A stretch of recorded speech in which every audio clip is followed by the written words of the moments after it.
Masuk rekaman ya? Kalau tidak masuk tidak apa-apa. Oke, kita akan terus belajar saudaraku ya, mengenal Tuhan.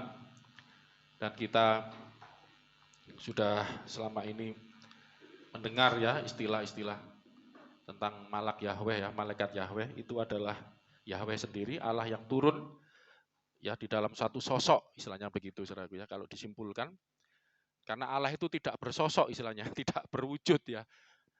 Saya ngajak Anda untuk mencoba mengingat-ingat kan itu ya, Yeremia 23 ayat 24 gitu kan, ayatnya tinggal naik.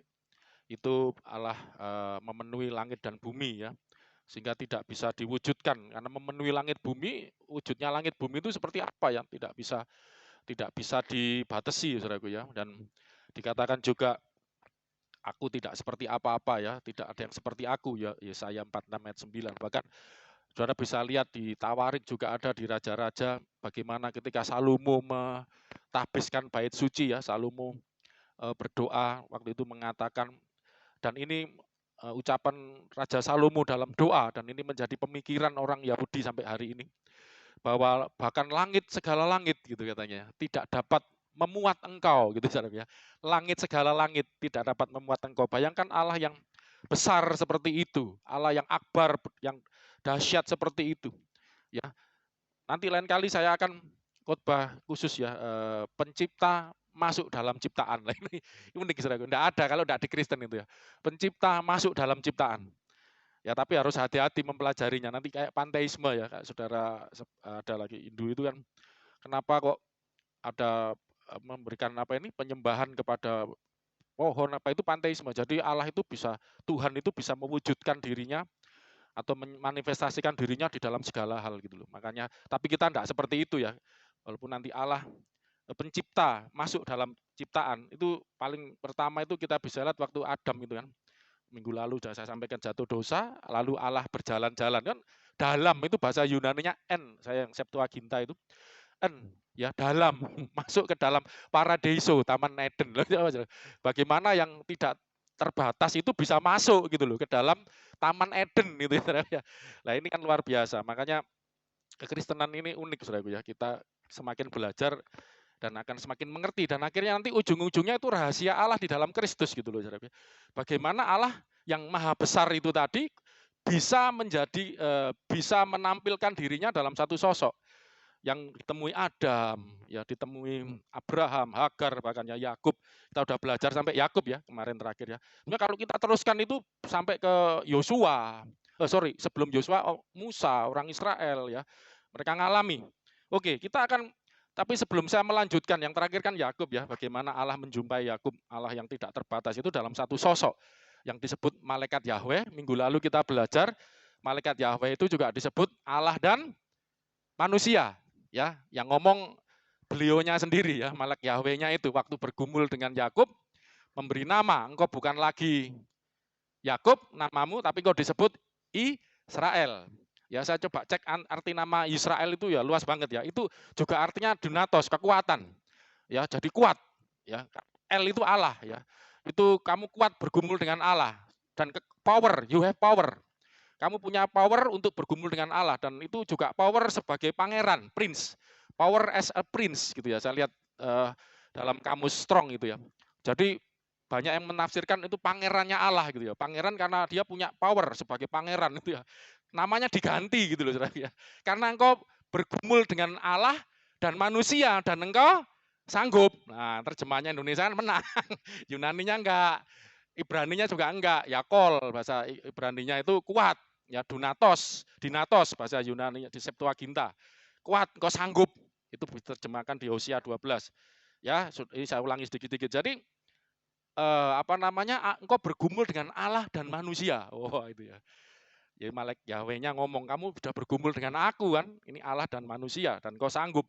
Namamu makanya diganti Prince ya, bukan Joseph Prince, Christian Prince, Prince of Yahweh ya, Elohim, Prince of Elohim, pangerannya Allah, karena kamu ya hadiahnya itu saudaraku ya. Puji Tuhan, Allah kita selalu memberi hadiah, amin. Allah kita mengaruniakan anugerah, itu hadiah yang terbesar ya, keselamatan buat kita. Tadi sebenarnya kayak Kalau kita belum diberkati itu salah. Ya. Kadang kita memikir berkat itu ngukurnya itu karena uang, kesuksesan, jabatan. Loh, Anda itu bisa ada hidup sampai hari ini itu berkat Tuhan, saudaraku. Amin. Yang paling utama, saudara harus tanamkan dalam pikiranmu, aku diberkati. Itu apa? Anda sudah diselamatkan. Anda sudah selamat belum? Loh, kalau Anda belum yakin, ini masalah ini. Anda percaya enggak hari ini game? Bablas anginnya, mate. Yakin enggak selamat? Yakin enggak masuk surga? Perlu didoa-doakan, kan maaf ya saudara, sebenarnya kan harus didoakan. Itu kemarin saya lihat kesaksian di YouTube orang mualaf, balik lagi karena dia merasa tidak bisa terima karena masih membekas di ajaran di kita gitu ya, ajaran Kristen, karena dia menikah ya soalnya, tapi lama-lama akhirnya nggak bisa, harus kembali lagi. Saya lihat kesaksiannya di YouTube ya. Salah satunya ya begini nih, jadi ada yang meninggal terus didoakan. Waktu itu kebetulan yang meninggal neneknya Kristen. Dia tanya Pak Ustadznya, boleh enggak didoakan kan supaya, karena keyakinannya supaya disundul-sundul apa, bisa didorong oleh doa itu masuk surga. Orang tua, anak-anak doakan orang tua. Makanya saya menyadari kadang-kadang kalau saudara muslim itu anak-anaknya berpindah ke keyakinan lain agak galau ya. Nanti siapa yang mendoakan gitu loh. Makanya marah gitu loh ya. Kalau kita sih, kalau bagi saya itu urusan masing-masing lah. Benar. Walaupun ya kita berharap tidak ada yang meninggalkan Kristus. Tapi saya menyadari kita bisa percaya Yesus itu karena anugerah, karena panggilan, karena pilihan Tuhan. Tuhan Yesus ngomong apa? Sesungguhnya bukan kamu yang pilih aku. Yesus ngomong kan, tapi aku yang pilih kamu. Makanya kita ngotot pun percuma. Saya pikir orang dipaksa-paksa, tidak usah. Kalau itu panggilan, makanya nanti puji Tuhan ponakan saya siap ya. Walaupun malu-malu. Aku tidak malu loh masihan gitu. Tak tunjukkan kesaksian-kesaksian Ars Miranda. Waduh, kan sudah lama ikut Tuhan, ngomongnya enak. Oh, breaker apa itu. Ya, aku tidak bisa gitu, cari yang gampang-gampang. Kok sulit semua ya, karena tidak apa-apa wes, ya kan masih baru ya. Itu luar biasa. Nanti saudara bisa dengar kesaksiannya bagaimana dia Natal nanti ya. Dia apa namanya dapat panggilan itu. Tuhan manggil itu luar biasa dengan caranya yang ajaib. Ya saudaraku, amin. Nah, kita ini udah diselamatkan. Itu berkat yang terbesar. Apa artinya engkau punya harta, engkau punya uang, engkau punya kedudukan, punya kekayaan. Tapi ketika game, didoa-doakan, disundul pun. Sekarang orang masuk surga itu ketentuannya siapa? Orang mau nyundul-nyundul doa, kalau Tuhan ngomong enggak, kau enggak layak. Kamu enggak layak masuk surgaku, ya apa? Apa mau disundul orang sak dunia, didoa dengan tenaga, doa. Tuhan ngomong, nah itu kan makanya anugerah itu artinya pemberian. Kita udah belajar anugerah kan, artinya pemberian yang diberikan kepada orang yang sebenarnya tidak layak gitu loh. Orang kalau merasa layak masuk surga, alamat malah. Kamu itu siapa gitu loh. Itu anugerah, ini rumahku kata Tuhan, ini surgaku, ayo. Ya, makanya ya inilah saudara, kita ini bersyukur ya, kita ini mengenal Yesus dan Yesus berjanji, ini bukan omongan pendeta, omongan siapapun. Kalau kamu percaya kepadaku, kamu akan terima hidup yang kekal. Itu saudara. Kamu akan menerima, ya ini coba, saya senang ayat ini, Yohanes 10. Ayat yang ke, ini 32, saya ngikutnya, apalnya 30. 27 coba, 27-nya, 27 apa 28, coba lihat. Domba-dombaku mendengar suaraku, aku kenal mereka, mereka ikut aku. Ini luar biasa, saudara ya. Tuhan itu adalah gembala. Bukan cuma Tuhan Yesus, Yahweh pun ngomong, Yesaya 34, aku ini gembala. Gembala yang baik. Karena waktu itu sedang berbicara gembala-gembala yang tidak baik. Raja-raja, pemimpin-pemimpin, imam-imam, nabi-nabi yang enggak karu-karuan semua. Zamannya Yeskiel itu. Zaman pembuangan, kacau. Ya, Tuhan datang marah dengan gembala-gembala yang ada. Aku ini gembala yang baik. Nanti aku akan angkat Daud ya gembala, karena waktu itu pemimpin yang paling dihormati di Israel, tapi sudah enggak ada Daud itu berapa generasi itu. 28, ini luar biasa. Dan aku, ini saudaraku, Yesus yang ngomong, memberikan hidup yang kekal kepada mereka. Mereka ini siapa? Domba-dombaku tadi. Aku mengenal domba-dombaku, domba-dombaku mendengar suaraku. Ini mendengar panggilan Tuhan. Ya toh? Dengar dia panggil nama saya, juga dia panggil nama orang yang jadi orang Kristen itu sebenarnya, maaf saudaraku, bukan karena orang tuamu Kristen, kau lahir langsung Kristen, oh enggak jamin. Ada panggilan Tuhan. kau mendengar suara Tuhan memanggilmu, walaupun mungkin bukan harus suara hehehe, Yuka, enggak harus gitu, tapi ada satu panggilan. Nanti kesaksian keponakan saya ini saya harap dia nggak grogi ya, karena ngomong di saya ini bagus banget. Ya nanti saya bantu kalau dia ngomongnya miss, ya karena namanya orang coba saudara ngomong di sini, belum tentu sudah siap, bisa blank semua kalau enggak biasa, saudara ya. Jadi Tuhan ngomong, aku akan berikan kepadamu hidup yang kekal, memberikan hidup yang kekal kepada mereka, domba-domba yang dengar suaranya Tuhan tadi, yang kenal Tuhan, mengenal dia, dan dia mendengar suara Tuhan, jadi umatnya lah ya. Dan mereka, dikatakan apa saudaraku, pasti tidak akan binasa sampai kapan? Selama-lamanya. Aku akan memberikan, ini anugerah kan? Ini ajaran Kristen. Kamu kalau mau masuk surga, terima keselamatan, hidup kekal selama-lamanya, kamu harus ini didoakan anak cucumu, disundul sak dunia, enggak ada. Enggak mempan.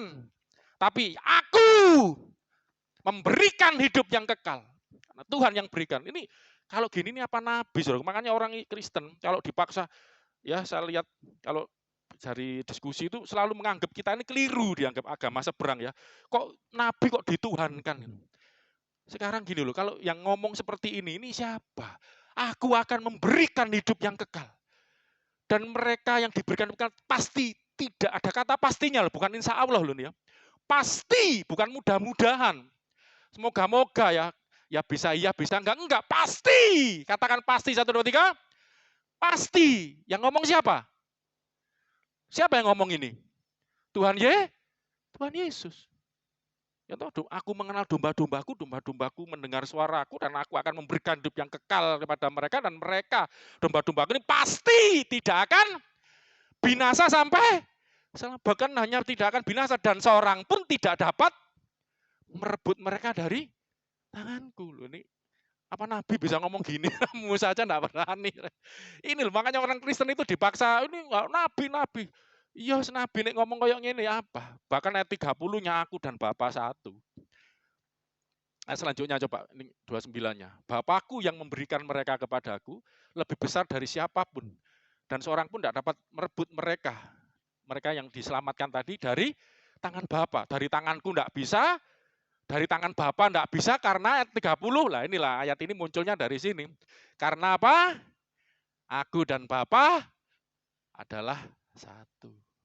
Ego kai hopater, ya, hen es men, ya.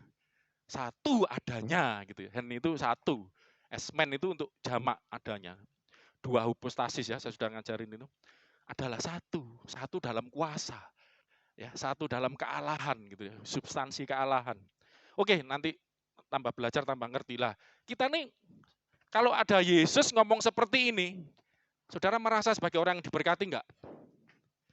Yesus ngomong begini loh, walaupun mungkin kau bokek, kau gak punya uang, ya kerjaanmu ya segitu-gitu aja, usahamu mungkin ya masih stuck. Mas juga sekarang malah wah Shopee nambah. Ya, tapi terus duitnya wis akeh. Ini tanda orang yang saya yakin bukan karena uang Mas juga ya, saya yakin ada visi ya. Mungkin juga bukakan jalan nanti ya buat orang-orang yang pengen tahu anunya, enggak apa-apa. Luar biasa. Ya, saudara, percaya nggak bahwa kita ini orang yang diberkati Tuhan? Walaupun masih bokek, usahanya masih belum lancar, ya masih pas-pasan. Tapi dengan janji Tuhan seperti ini, engkau dombaku, engkau milikku, ya, aku memberikan hidup kekal padamu, dan tidak ada yang bisa merebut engkau dari tanganku, engkau punyaanku. Aku menjaga engkau, melindungi, pertolongan. Ada janji Tuhan. Sekalipun kau jatuh tidak akan sampai tergeletak. Kenapa? Tangan Tuhan menopang. Ya, jadi saudara jangan merasa aku durung diberkati ya. Saya ya bokek, saudara, jujur. Kondisi begini, ya siapa nggak bokek gitu. Tapi oke gitu loh. Ya saya biasanya naik mobil Surabaya, sekarang ibu kok naik motor? Ya ngirit. Naik motorku jalan enggak apa-apa, wis bensin 20.000 bisa pulang pergi, mobil ya lumayan, saudara. Makanya enggak apa-apa, tapi saya bersyukur naik motor, aku diberkati, kelilipan, enggak apa-apa, aku dilimpahi. Itu namanya iman, gitu loh. Dan memang diberkati, ya udah diselamatkan kok. Walaupun enggak punya apa-apa, tapi nanti ya sudah apa-apa, ya. Tapi saya percaya pasti ada waktunya lah, semua Tuhan atur lah. Ya, jadi saudara jangan merasa kita ini Tuhan kok enggak berkati saya, itu nanti akan mengeluh terus akhirnya. Kita akan salah curigation terus sama Tuhan. Kita berpikir Tuhan enggak mengasihi saya, enggak berkati, kapan nunggu enggak? Ya sudah. Ini penting kita belajar. Tuhan itu gini, saudaraku. Kita nanti belajar ini juga akan semakin ngerti ya. Tuhan itu beyond the time ya, di atas waktu. Jadi jangan dipikir Tuhan itu ada di waktu kita. Waktu itu untuk manusia. Makanya di Alkitab itu ada kronos, ada kairos. Kita ini di kronos. Ya waktu lahir ada perjalanan hidup kita lah, masalah. Kalau Tuhan itu makanya akulah yang dahulu, yang sekarang, yang akan datang. Ini melintasi waktu. Jadi Tuhan tidak hidup di waktu kita. Nah, malak Yahweh, malaikat Yahweh itu, Yesus Kristus itu, yang sejak dari Adam, yang eksistensinya itu adalah Allah yang menyejarah istilahnya gitu. Ketika Allah masuk ke dalam ciptaan, nanti lain kali perlu belajar ini. Ya, ketika Allah masuk ke dalam ciptaan, Allah masuk ke dalam sejarah hidup manusia, nah itulah ya Allah yang ada di dalam Kristus, baik secara manusia maupun sebelumnya eksistensinya itu sebelum jadi manusia. Itu Allah yang menyejarah istilahnya. Allah yang masuk ke dalam ciptaannya, Allah yang hidup bersama ciptaannya. Tapi lah ini masalahnya. Makanya kenapa kok kayaknya Tuhan itu kayak tiga gitu ya. Karena Allah yang hidup dalam ciptaan ini ketika turun ke dunia bersejarah di dalam ciptaan manusia ini, terutama ketika Yesus hadir itu Allah yang di sorga itu masih ada, itu loh masalahnya. Coba renungkan saudara. Jadi waktu Yahweh itu turun sebagai malaikat Yahweh, Yahweh di sorga itu masih ada karena Yahweh itu ruah, roh, memenuhi langit dan bumi. Jadi ya apa? Seolah-olah kan ada dua gitu loh. Makanya waktu itu Musa mengatakan di Ulangan, dari langit apa engkau Yahweh membiarkan engkau mendengar suaranya, dari bumi engkau juga mendengar suaranya, dari nyala api apa di Gunung Sinai itu. Makanya seolah-olah kayaknya Tuhan itu kayak ada dua, nanti malah Tritunggal, tiga. Yang satu itu di mana? Roh Kudus. Gampang ini coba satu. Yang satu di dalam hati orang percaya, enggak semua manusia loh. Karena Yesus berkata, barang siapa percaya kepadaku, terima Roh Kudus. Kalau enggak percaya Yesus ya maaf, enggak ada Roh Kudus, Roh Kudus mungkin. Roh Kudus yang masuk ya.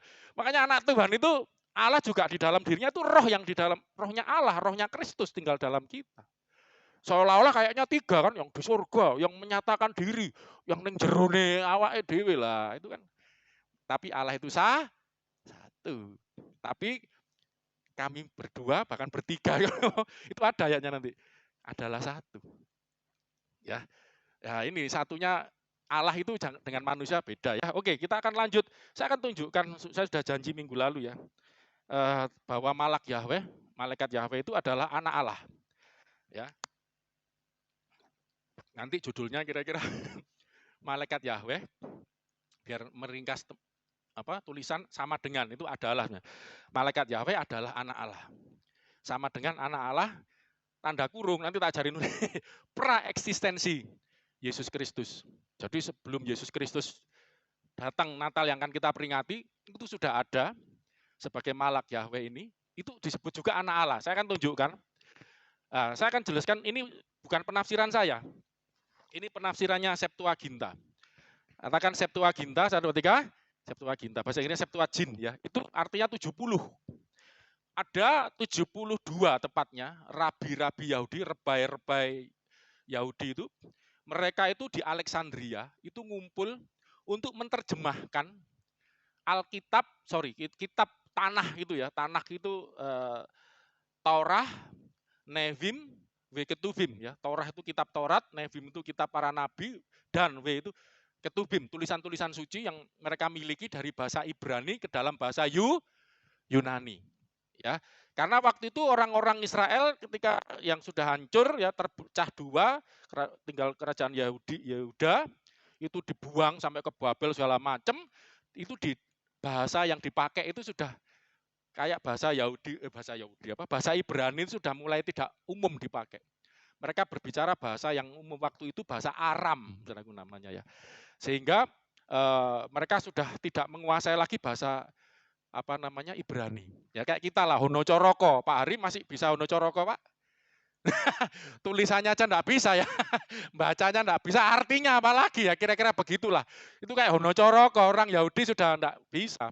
Mereka bicara bahasa Aram yang karena mereka terus dibuang kan di dalam pembuangan itu. Oke, singkat cerita setelah itu ganti-ganti kerajaan dan yang terakhir itu Alexander Agung itu ya. Itu kerajaan Makedonia, Yunani terus Sparta apa itu ngumpul itu terus menguasai dunia kan ganti-ganti itu mulai dari Mesir ya terus takluk ke Asyur. Asyur digantikan dominasi dunia waktu itu apa? Babilonia ya. Babel terus Media Persia. Itu urut terus Persia jatuh ganti ini Alexander Agung Yunani lah. Akhirnya bahasa yang dipakai bahasa Yunani kira-kira begitulah. Ini saudara tahu. Dan ini sebelum Yesus datang ke dunia. Jadi 250 tahun sebelum Tuhan Yesus datang ke dunia itu muncullah orang-orang rabi-rabi Yahudi ini menyadari ini anak-anak kita, anak-anak muda ini sudah tidak bisa bahasa Ibrani. Yuk kita terjemahkan ke bahasa yang sekarang, ya, yang itu bahasa internasional waktu itu bahasa Yunani. Makanya Perjanjian Baru juga bahasa Yunani ya. Saudara kalau ini jujur dikatakan para murid itu sebetulnya para rasul mereka tuh tidak ahli bahasa Yunani. Itu kayak kita bahasa Inggris sudah ya serodok pleketok. Saya sama Frank ngomong aja Mas juga. ya dikit-dikit lah. Jadi tidak terlalu tapi ya mungkin penguasaan mereka ke bahasa Yunani lebih mending lah daripada kita bahasa Inggris. Tapi intinya mereka tidak ahli di situ karena mereka bahasa Aram, ya bahasa yang sehari-hari itu Yesus itu menggunakan bahasa Aram. Nah, tapi karena bahasa pergaulan waktu itu, ya orang-orang bahasa Yunani itu sebelum bahasa Romawi di bahasa Latin itu digunakan itu maksudnya menguasai dunia. Bahasa Yunani itu makanya ilmu-ilmu pengetahuan kan banyak yang pakai bahasa Yunani kan. Karena waktu itu menguasai dunia lah. Para rabi-rabi Yahudi ini menerjemahkan dari bahasa Ibrani ke Yahudi. Dan itu dipakai oleh Tuhan Yesus dan para rasul. Nanti kapan-kapan saya tunjukkan kenapa cuplikan-cuplikan Tuhan Yesus, cuplikan-cuplikan para rasul di Perjanjian Baru ketika dicocokkan dengan Perjanjian Lama kok agak berbeda.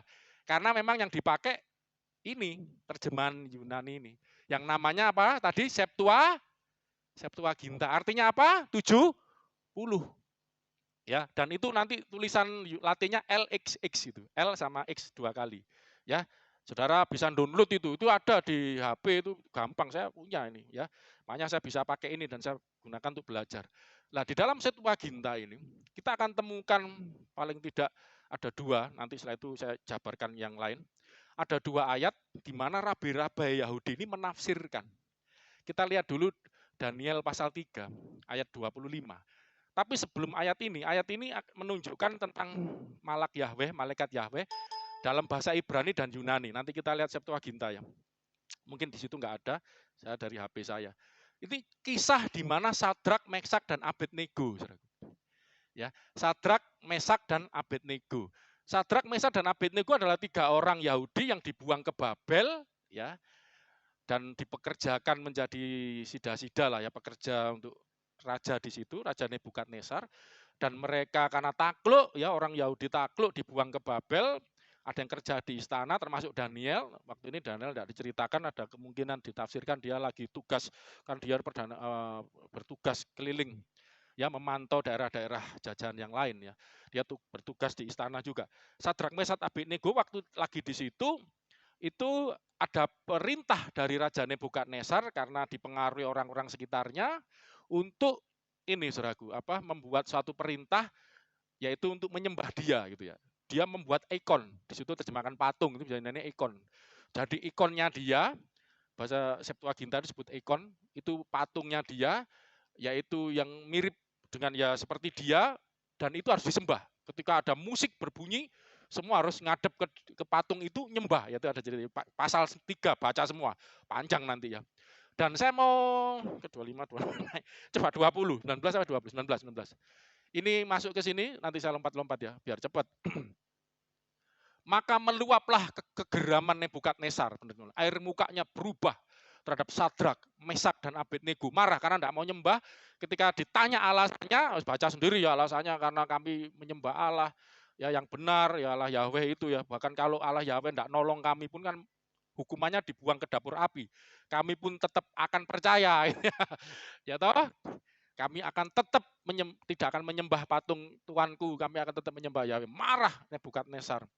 Lalu diperintahkannya, baca sama-sama, supaya perapian itu, dapur api nih, yang dibakar hidup-hidup, dibuat 7 kali lebih panas dari biasanya. Ya ini untuk hukuman yang tidak mau nyembah, diobong, ya dibakar. Tapi karena saking marahnya, karena jawaban dari Sadrak Mesak Abednego dibuat 7 kali lipat.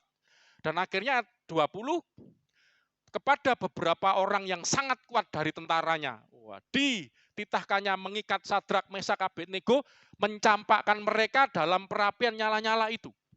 Orang-orang yang tentara yang kuat, ya mengikat 3 orang ini, dibawa digotong, dilemparkan ke dapur api yang gede nyala-nyala. Berapa kali lipat tadi panasnya? 7 kali lipat. 21. Lalu diikatlah ketiga orang itu dengan jubah, celana, topi dan pakaian-pakaian yang lain, mungkin pakai topi ya, topi istana, dan dicampakkan dalam perapian yang menyala-nyala. 22. Karena titah raja itu keras, dipanaskanlah perapian itu dengan luar biasa, sehingga, baca sama-sama, ini supaya ngerti bahwa ini benar-benar nyata. Nyala api itu membakar mati orang-orang yang mengangkat Sadrak, Mesak, dan Abednego itu ke atas. Mungkin dibawa naik tangga, masukkan ke kayak krematorium. Beles. Yang ngangkat mati. Padahal ini tentara-tentara yang sangat kuat, saking panasnya. Itu belum ikut masuk api loh, baru ngangkat, saudaraku ya. Nah, yang diangkat dimasukkan ke dalam dapur api, kira-kira bagaimana? Yang ngangkat aja mati. Ini orang-orang yang kuat biasa, wah mungkin gede, gigi, tinggi perkasa, gagap. Itu aja ngelempar mati. Apalagi yang dilempar itu loh. Tapi yang terjadi 23, tetapi ketiga orang itu, yakni siapa? Sadrak, Mesak, dan Abednego jatuh ke dalam perapian yang menyala-nyala itu dengan apa? Terikat. Masih terikat ya. Terus 24, kemudian terkejutlah Raja Nebukadnezar, sebelum kita baca 25. Lalu bangun dengan segera, berkatalah ia kepada para menterinya. Ngomong apa? Bukankah 3 orang yang telah kita campakkan dengan terikat itu dalam api? Benar, jawab mereka pada raja, benar. Tadi kan orang telu yang dilempar, Sadrak, Mesak, dan Abednego. Terus ayat 25 lah ini. Katanya, tetapi ada 4 orang. Kulihat berjalan-jalan dengan bebas. Di tengah-tengah api itu, kok ada 4 gitu. Satunya siapa lah ini? Ya, mereka tidak terluka. Dan yang keempat itu rupanya seperti anak dewa. Lah ini terjemahan Indonesia ini saya lagi repot ini. Saudara tahu enggak? Buka King James. Bisa enggak? Ayat 25. Jadi ada orang 3 yang dilemparkan ke dalam dapur api dan tidak terluka. Karena apa? Tadi 3 kok jadi 4. Nah, yang keempat ini rupanya seperti anak dewa. Apakah benar terjemahannya anak dewa? Lah ini makanya terjemahan itu juga termasuk penafsiran sebetulnya. Saya cek di bahasa Yunani dan bahasa Ibrani ya, Septuaginta dan apa namanya di tadi apa itu yang Ibrani ya, bahasa Ibrani. Terus gak usah dari ndur ya. He answered and said, "Lo, I see for men loose walking in the kangelan gitu. Iki langsung. Yang keempat paling bawah, and the form of the fourth, bentuk. Memang Septuaginta homoiuma, rupa, form, bentuk. Bahkan saya kalau saudara tidak percaya homoima, masukkan ke Google sekarang dulu. Google Translate ya. Kan itu patung malah artinya. Patungnya, formnya, wujudnya. And the form of the fourth is like the Son of God. Son of God. Bahasa Indonesianya Son of God itu apa? Anak Allah. Tuhan itu Lord ya. God itu Allah. Anak Allah. Yang keempat ini seperti anak Allah. Nah, kita lihat bahasa Ibraninya. Nah, nanti saya ngerti kenapa kok LAI menerjemahkan anak dewa, saya tahu. Karena yang ngomong ini siapa? Nebukadnezar. Dia kan tidak kenal Allah pikirnya itu. Allah itu dewa bagi dia gitu loh. Tapi saya mau tunjukkan bahasa aslinya. Di dalam bahasa Ibrani terserah lah mau ini dianggap anak dewa, tapi dalam bahasa aslinya. Buka yang Ibrani ndak ono ya. Ini bahasa Aram. Bar Elah. Dan di dalam bahasa Aram Bar Elah, ini bahasa Aram. Jadi Daniel ini campur-campur bahasa Aram sama agak sulit belajar Daniel ini. Bahasa Aram dan bahasa Ibrani memang agak mirip. Bar elah, bar itu anak. Bar itu kalau bahasa Ibrani ben. Apa saudaraku? Ben. Kalau bahasa Arab bin. Kan mirip. Bar, ben, bin. Nah, elah itu Elohim. Elohim itu bentuk jamak. Memang yang unik sendiri ini orang Ibrani, orang Yahudi ini Allah itu bentuknya jamak. Kalau tunggal itu Eloah. Sama kan? Elah, Eloah, Allah loh kan. Sama kan? Indonesia Allah kan podo ae saudaraku ya. Paham saudaraku? Ini akar kata semua ya. Elah Aram, Eloah Ibrani, Allah Arab, Allah Indonesia loh. Sama. Itu artinya ini anaknya dewa, ini son of God, bahasa Inggrisnya son of God. Ini Ben Elohim, Bar Elah, anak Allah. Lah bahasa Yunaninya ini sekarang. Septuaginta, nggak bisa buka. Kapan download no ya? Dalam Septuaginta, saya nggak salah tak baca ya Septuaginta. Dalam Septuaginta, saudaraku, itu dijelaskan di sini ya. Dikatakan dalam Septuaginta kae hi horasis tu tetartu sembuh ngampoi. Dan kelihatan horasis itu oracle itu loh, penglihatan, vision. Dan dalam vision, dalam yang kulihat hi horasis tu tetartu yang keempat itu homoima rupa model lain nih saudaraku, angelu teu. Ayo bahasa Yunani angelos. Malaikat, angel bahasa Inggrisnya. Bahasa Inggris itu ya dari Yunani juga. Angelos. Angelu teu. Jadi yang disebut son of God ini, yang disebut anak dewa ini, yang disebut bar elah ini, anak Allah, ben Elohim, anak Allah ini, yang disebut anak Allah ini, son of God ini diterjemahkan, bukan saya ya, oleh Septuaginta rabai Yahudi itu disebut angelu teu. Atau apa? Malaikat Allah. Oh ini malaikat biasa Pak, gini-gini. Oh ya tunggu dulu. Jangan emosi dulu, jangan kesusu dulu. Ya, ini prinsipnya dulu ya. Saya akan buktikan nanti. Kalau itu untuk jamak, ya itu malaikat-malaikat banyak. Itu malaikat umum. Tapi ada satu sosok yang disebut tunggal. Itu arahnya biasanya menuju kepada malaikat Yahweh. Yang adalah teofaninya Yahweh sendiri. Penampakan wujud dari Allah Yahweh sendiri. Saya akan buktikan satu lagi. Ini kebetulan dipaksakan. Ono tak dodono ya. Kapan itu saya mau menunjukkan, cuman enggak sempat ya, karena waktu. Buka di dalam Kejadian Keluaran pasal 4. Nanti saya akan tunjukkan ayat-ayat malaikat-malaikat yang secara umum. Kalau tunggal itu biasanya dikasih nama. Michael itu ada, ya. Ketika menghampiri si Daniel, ya. Ada nyebut, ada Michael, ada Gabriel. Pokoknya itu disebut. Kalau satu, kalau tidak disebut. Nah, cuman saya tunjukkan ini malaikat ini, ya, angelu teu ini, karena disebut anak Allah dan itu tunggal. Dan saya begini, agak sulit ngomong. Coba saya mudah-mudahan agak gampang ini. Saudara ini anak-anak Allah bukan? Kita ini menjadi anak-anak Allah kan? Karena percaya kepada Tuhan Yesus. Tapi kita ini hati-hati ya, kita ini jamak. Tapi Tuhan Yesus itu anak tunggal Allah. Itu harus beda. Ya makanya sebetulnya yang paling benar itu kita nyebutnya bukan Bapakku. Itu hanya Yesus yang boleh.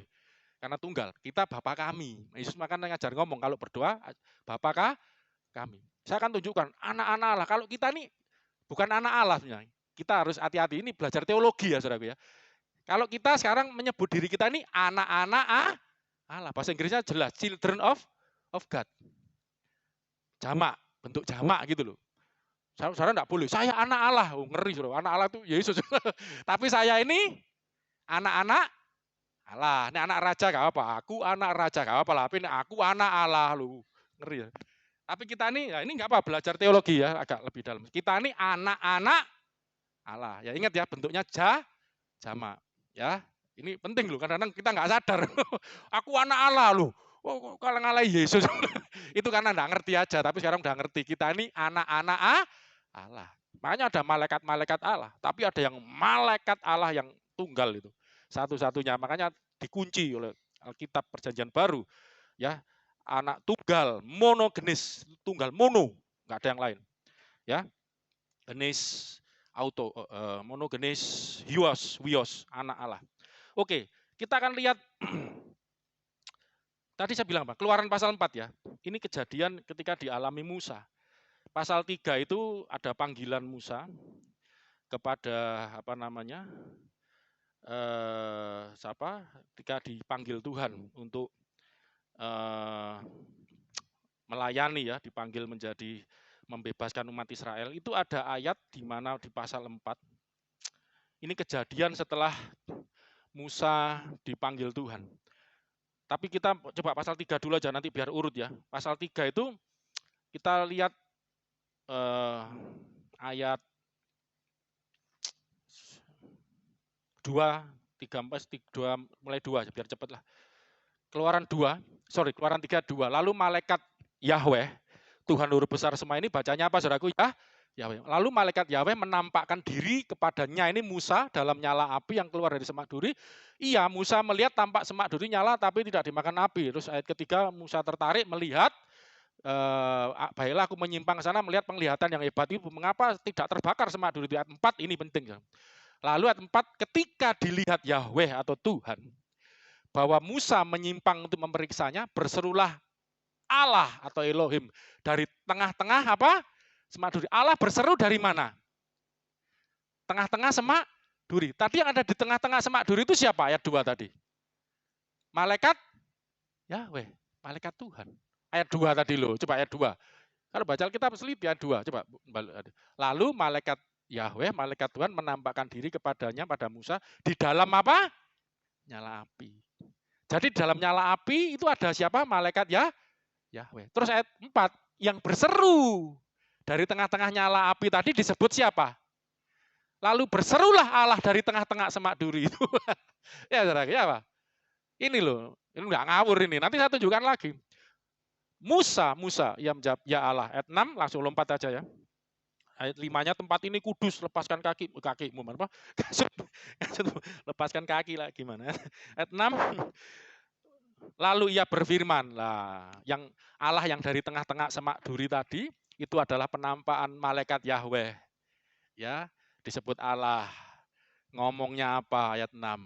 Berfirman berkata, akulah Allah ayahmu, Allahnya Abraham, Allahnya Ishak, Allahnya Yakub. Ya, Allah bapakmu, Allah nenek moyangmu ya. Lalu Musa menutupi mukanya karena takut memandang Allah. Terus ayat 8 lompat. Ngomong macam-macam, pokoknya intinya aku ini mau turun ya, ayat 8 ini saudara. Ya. Sebab itu karena melihat penderitaan umatnya ya di Mesir, sebab itu aku, yang ngomong aku ini siapa? Allah tadi. Yang ada di dalam nyala api. Ya, semak duri. Dan ini disebut siapa? Malaikat Yahweh, malaikat Tuhan atau malaikat Allah. Malak Elohim kalau malaikat Allah. Angelou Theou kalau bahasa Yunaninya. Kalau bahasa Yunaninya malak Yahweh itu Angelos Kurios ya. Atau Angelos tu Theou. Malaikatnya Allah. Sebab itu aku telah turun untuk melepaskan. Aku turun melepaskan mereka dari tangan orang Mesir dan menuntun mereka ke suatu negeri yang luas dan segala macam. Aku telah turun. Saya pernah khotbah ini ya, nanti panjang ya. Jadi malaikat Yahweh ini adalah Yahweh yang turun. Kapan mudune? Ya nyala api mbok lah, aku telah turun. Turun untuk apa? Melepaskan umatku, mereka ini umatku dari tangan orang Mesir. Dan akan menuntun mereka. Nanti kita akan belajar menuntun. Ini akan nuntun terus nanti. Tidak cuma melepaskan, nuntun nanti dalam tiang awan dan tiang api. Dalamnya itu ada malaikat Yahweh-nya. Lah nanti belajar nanti. Panjang Mas ya. Ini dulu aja. Ini telah turun di nyala semak belukar itu. Aku akan turun menyelamatkan umatku. Lah pasal 4-nya singkat cerita diutus Musa, aku tak pulang dulu, bawa istri anaknya, pamit mertuanya, Yitro di Midian itu. Akhirnya dalam perjalanan ketika mau, enggak tak ceritakan ya panjang tuh, karena tawar-menawar Musa, enggak mau, aku enggak mau, enggak bisa ngomong, seringan, "Ayo melayani Tuhan," enggak bisa, enggak bisa, enggak bisa. Lah terus akhirnya Tuhan ngomong, "Nanti kamu punya kakak kan, Harun, itu pinter, itu kakakku pinter ngomong ya, nanti dia jadi nabimu, kamu seperti Allah. Nanti kamu ngomong lalu dia," kira-kira begitulah. Terus pulang dulu bawa istri anaknya. Dan yang terjadi, lah ini saudaraku, luar biasa nih, unik. Saya memang agak menghindari kapan khotbah ini harus dijelaskan soalnya. Tapi penting juga nih. Keluaran 4 ayat 24. Ketika dalam perjalanan 4 ayat 24 ya. Kembali ketika ke Mesir untuk ketemu Harun, kemudian akan melaksanakan misinya yang diperintahkan Tuhan.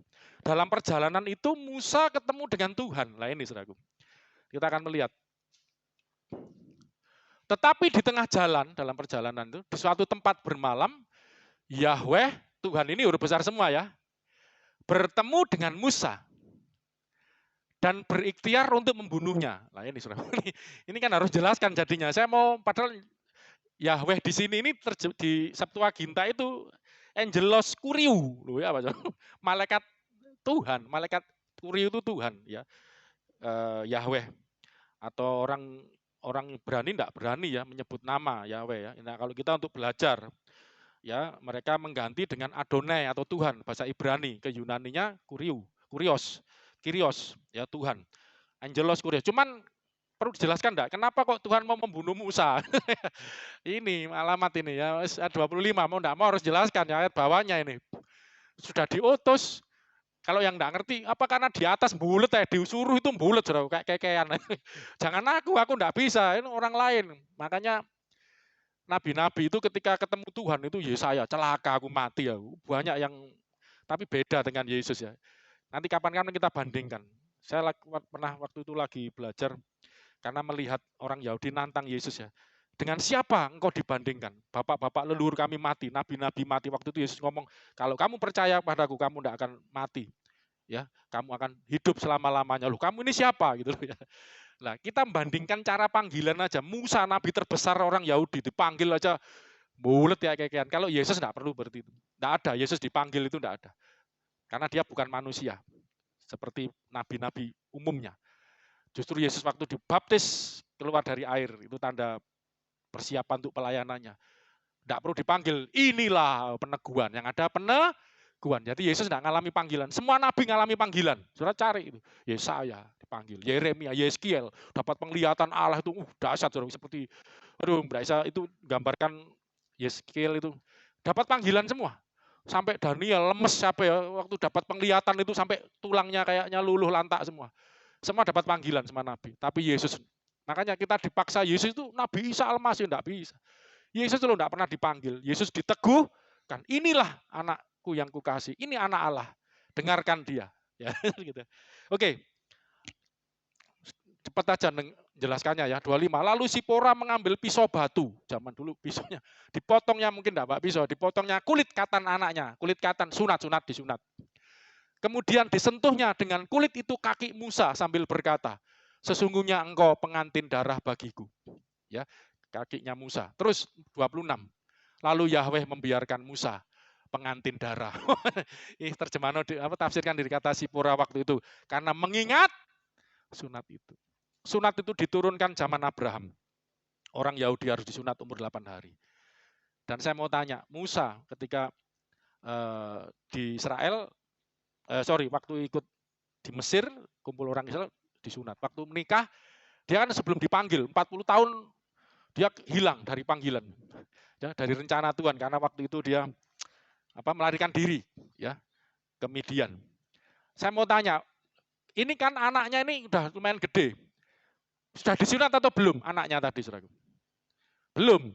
Makanya disunat dengan siapa? Ibunya, Sipora. Ini menggambarkan sunat itu adalah perjanjian Allah dengan umat Tuhan. Karena waktu itu Musa ngajak istri, penafsiran ya. Saya harus cepat ini, kan panjang-panjang. Musa mengajak Sipora istrinya dan anak-anaknya, maaf ya, orang Midian. Itu orang kafir. Maaf, saudara muslim menganggap ini Nabi Su'eb. Saya baru ngerti kok, dengarkan kalau saudara pernah dengar Nabi Su'eb itu ya. Nggak ngerti kan, memang nggak ada ya, kita nggak ada. Itu Yitro ini, mertuanya Musa. Lah kalau bagi kita ini orang kafir, bukan nabi gitu ya. Makanya nggak tahu lah ya, terserah urusanmu masing-masing ya. Dan ini Tuhan ketika ketemu Musa membawa istri dan anak-anaknya. Kan imam kepala dia. Kamu hambaku, kamu nabi kudus, kok dipanggil kudus. Mereka kafir belum menerima perjanjian sunat sebagai umat Tuhan. Akhirnya Sipora, lah puji Tuhan. Ini menunjukkan Sipora ini walaupun orang kafir, orang yang belum percaya Yahweh, tetapi Sipora ini punya iman. Banyak yang seperti ini. Rahab. Nanti kapan-kapan kita belajar wanita-wanita yang luar biasa. Sipora ini, coba kalau Sipora tidak lakukan ini, Tuhan berikhtiar membunuh Musa. Mati gak Musa, saudaraku ya. Bisa game, saudaraku. Tapi kan ada Sipora ini, luar biasa. Ya, ngambil pisau batu, mengkerat kulit katan anaknya, disentuhkan, ini pengantin darah. Nah, singkat cerita mengakui lah ada di dalam darah. Ya, tidak ada penebusan dosa. Sorry, tanpa penumpahan darah tidak ada penebusan dosa. Ini prinsip penebusan ya. Ini terjadilah sunat segala macam itu lambang ya. Singkat cerita inilah kenapa Tuhan membunuh Musa, daripada saya kepanjangan ya. Kemudian kembali ke ayat 25. Sorry 24 ya. Ayat 24-nya.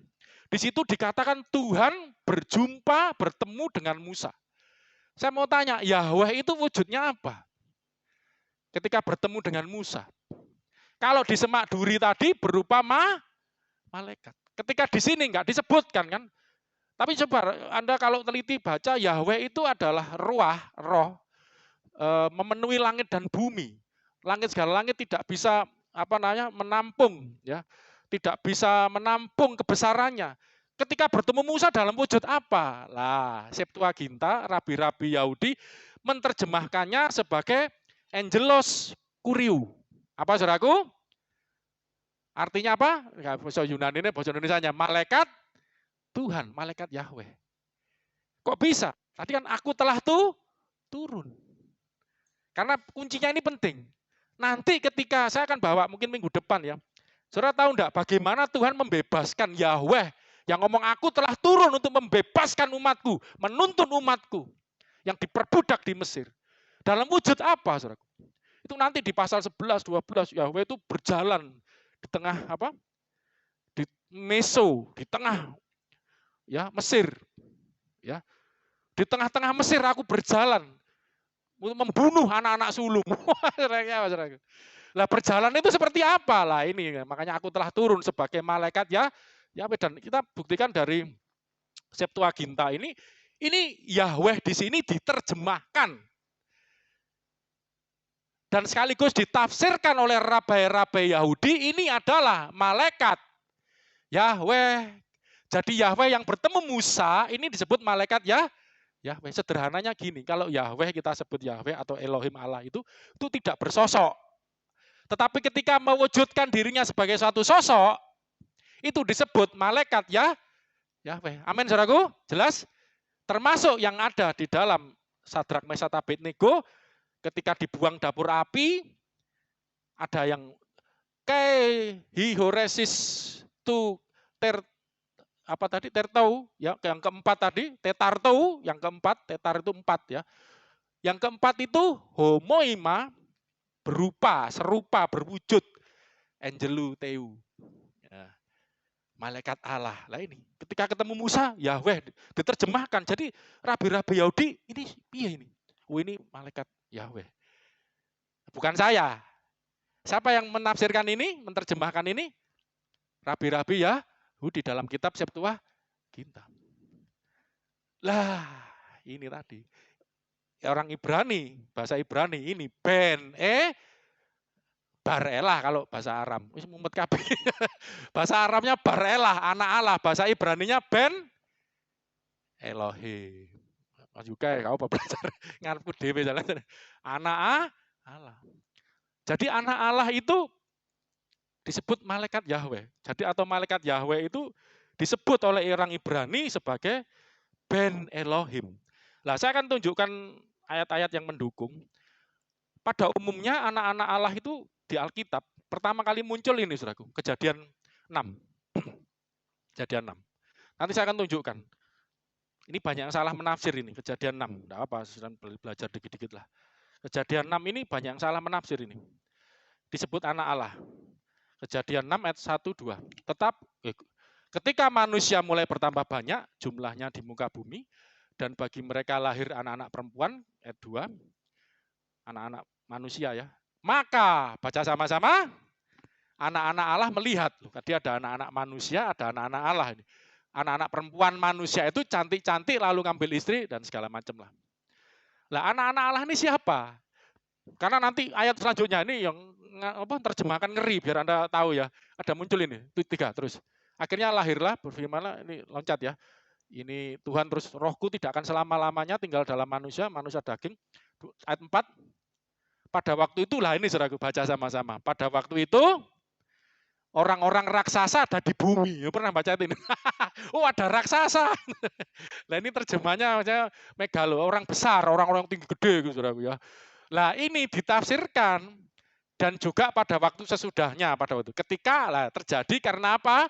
Anak-anak Allah menghampiri anak-anak perempuan manusia itu, dan perempuan-perempuan itu melahirkan anak bagi mereka. Inilah orang-orang lah. Ini makanya raksasa ini terjemahan orang-orang yang gagah perkasa di zaman purbakala, orang-orang yang kenamaan. Saudaraku, nah, ada yang nafsirkan raksasa-raksasa itu muncul akibat terjadi perkawinan silang antara anak-anak Allah dengan anak-anak manusia. Tahu mau coy gak? Ayo, katanya khatam Alkitab.